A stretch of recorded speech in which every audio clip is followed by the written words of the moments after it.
बिस्मिल्लाहिर्रहमानिर्रहीम। आज इस वीडियो में हम आपसे शेयर करेंगे खजूर खाने के फ़ायदे। इस रूह ज़मीन पर खजूर अल्लाह ताला की एक बहुत बड़ी नेमत है। इनमें से चंद फ़ायदे आज इस वीडियो में हम आपसे शेयर करेंगे। तो आए वीडियो शुरू करते हैं। खजूर को बाकायदगी के साथ इस्तेमाल करने से मदरजा ज़ाइल तिबी फ़वाइद हासिल किए जा सकते हैं। इस फल में ग़िज़ाई फ़ाइबर काफ़ी मिक़दार में पाया जाता है, जिसकी वजह से ज़्यादा देर तक पेट भरे रहने का एहसास रहता है। खजूरें खाने से मीठा खाने की ख्वाहिश में भी कमी आती है, जिसके सेहत के हर मुफीद असरात भी ज़ाहिर होते हैं।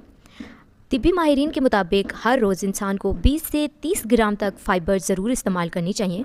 खजूरें चूँकि ग़िज़ाई फ़ाइबर से भरपूर होती हैं, इसलिए इनको बाकायदगी के साथ इस्तेमाल करने का मशवरा दिया जाता है। कुछ तिब्बी तहकीकात से ये बात साबित हुई है कि खुराक में ग़िज़ाई फ़ाइबर की मिक़दार बढ़ाने से आंतों की सेहत में बेहतरी आती है और कब्ज़ का खदशा कम हो जाता है। मज़ीद मालूमाती वीडियो हासिल करने के लिए मेरे चैनल को सब्सक्राइब करें। अल्लाह हाफ़िज़।